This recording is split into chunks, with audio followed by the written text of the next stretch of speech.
Incoerência e bobagens ditas. Na sexta-feira última tivemos a vitória da democracia. O TSE, em decisão de 5-2, decretou a inelegibilidade do pior presidente da República que o Brasil teve.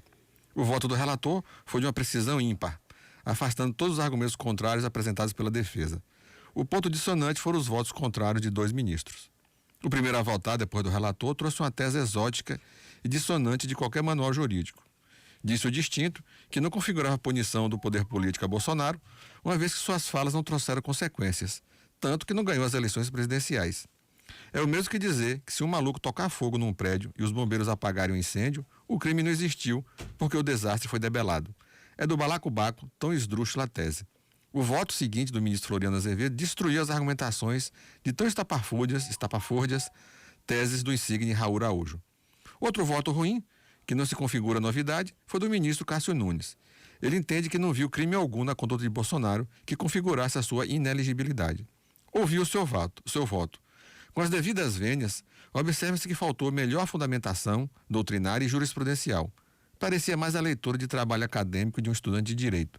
Inexistia qualidade intelectual e sobrava dispersão conceitual mais sombreiras. A crítica que faço aos votos dissonantes no julgamento, que estipou Bolsonaro da vida política nos próximos 8 anos, não as faço simplesmente porque votaram contra, mas em razão da qualidade do que foi apresentado. Se tivesse argumentos no mínimo consistentes, não veria o menor problema em reconhecer. Mas o que vimos foi a comprovação de devaneios hermenêuticos para tentar levar a cara de um sujeito que lutou os 4 anos do governo na presidência em promover a bagunça institucional e, por tabela, um golpe de Estado. Os votos contrários à inexigibilidade de Bolsonaro somente será lembrado de como não se faz e utilizar argumentos rasos para tentar justificar uma preferência ideológica ou sabe-se lá o quê. Nestes dias, vi um comentário na internet de um sábio do nada, dizer que o voto do ministro Alexandre de Moraes era fraco e cheio de platitudes. Ele com certeza não leu. O voto de todos os ministros estão dispostos no site do tribunal.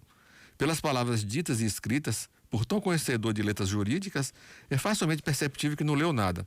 Apenas reproduziu o que soube de orelhada. Uma pena. Aproveitando o espaço, no sábado, fez 6 meses de governo Lula. A melhora na condução da coisa pública deu um salto espantoso. Ocupa o planalto aquele que sabe a dimensão do cargo que ocupa. Trouxe melhorias significativas à economia, ao meio ambiente, às relações internacionais. Enfim, tem governo. O simples fato de, antes da posse, tomar as rédeas da votação do orçamento no Congresso Nacional, consertando os desmandos propostos pelo reacionário Bolsonaro, já valem aplausos. Lembrando que o distinto, o anterior, tinha encaminhado uma dotação orçamentária de 36 milhões de reais, eu repeti, 36 milhões de reais para o programa Minha Casa Minha Vida. E o corte de 24 e 16 bilhões de reais no orçamento da pasta da saúde e educação.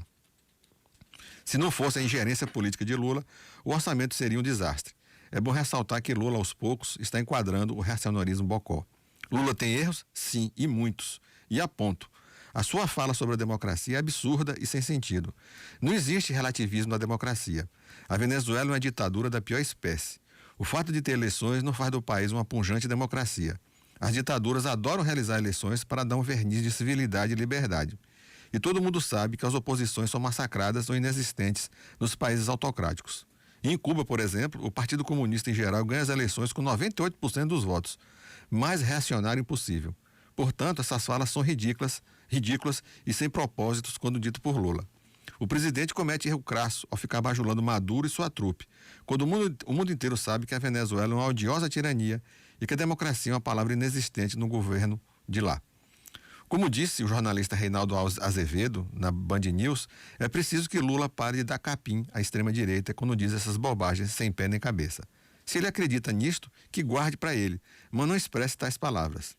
Viu aí, caros amigos? Como se vê, não sou petista. Quando faz a coisa certa, eu digo. E quando faz besteira, não escondo a minha análise crítica.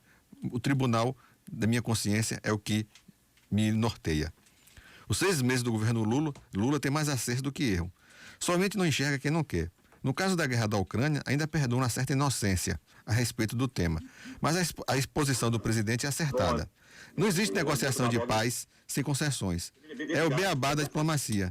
No mais, os acertos do atual governo, que são muitos, faz os erros ficarem diminutos. Um bom dia a todos e até a próxima segunda, que quarta-feira não vou poder vir, porque está viajando, fazendo audiência. Contraponto.